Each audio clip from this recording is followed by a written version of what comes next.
Selamat pagi saudara-saudara. Kali ini saya akan menjelaskan kondisi terkini dari Israel dan Palestina. Israel terus melanjutkan serangan intensifnya di utara dan selatan Gaza untuk hari ketiga sejak berakhirnya gencatan senjata dengan Hamas. Aksi ini menewaskan ratusan warga Palestina dalam kurun waktu 24 jam. Pada Minggu malam, militer Israel juga mengatakan telah memperluas operasi militer daratnya ke seluruh Gaza. IDF, pasukan pertahanan Israel, terus memperluas operasi daratnya terhadap pasukan-pasukan Hamas di seluruh jalur Gaza. Menurut Badan Kemanusiaan (PBB), diperkirakan 1,8 juta pengungsi internal, naik dari angka sebelumnya 1,7 juta orang pengungsi internal.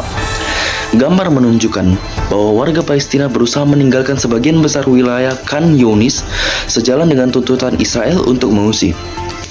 Pada Sabtu malam, Israel Benjamin Netanyahu mengatakan bahwa pada konferensi pers bahwa ia telah mengarahkan pasukan militer untuk menyerang Gaza dengan kekuatan yang semakin besar, dan ia mengulangi bahwa tujuan negaranya adalah untuk melenyapkan Hamas sebagai kekuatan politik dan militer di Gaza.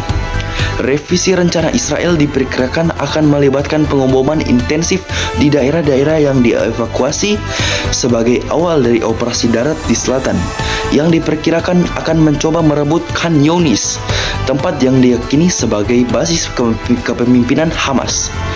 Pasukan pemerintahan Israel merilis peta pada Jumat yang membagi Israel menjadi ratusan distrik kecil.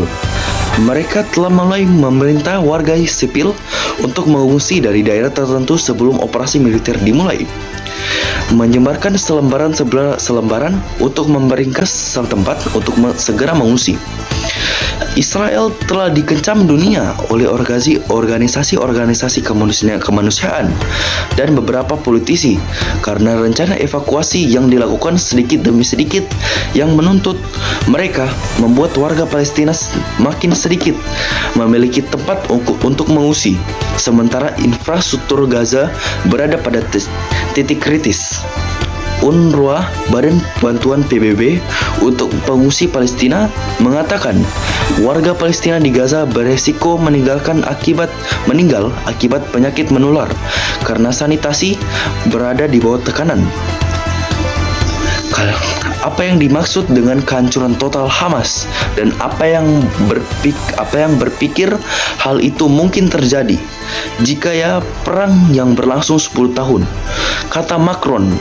Saya pikir kita berada pada pemerintahan Israel harus mendefinisikan tujuan dan keadaan akhir yang mereka inginkan dengan lebih tepat, sehingga militer Israel mengumumkan telah menemukan 800 terowongan di Gaza sejak dimulainya operasi darat pada akhir Oktober, dan telah menghancurkan 500 diantaranya dengan menggunakan bahan peledak, balok, dan metode lainnya. Adapun Hamas yang diyakini telah membentuk jaringan di bawah tanah yang canggih selama bertahun-tahun untuk melindungi pasukannya dari pengeboman Israel dan kepemimpinan yang diyakini beroperasi di bawah tanah. IDF mengatakan banyak dari terowongan tersebut terletak dekat atau di dalam bangunan sipil seperti sekolah, taman kanak-kanak, masjid, dan taman bermain. Dan dalam beberapa kasus senjata disimpan di dalam terowongan tersebut. Demikian kondisi terkini dari Israel